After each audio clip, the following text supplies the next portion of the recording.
So, palakpakan mo natin si Lord. Tumayo lang po tayo lahat sa oras na ito. At siguro, awit mo natin.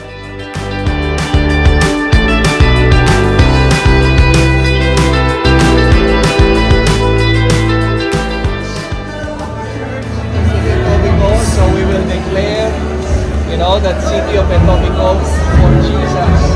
And at the same time, of course,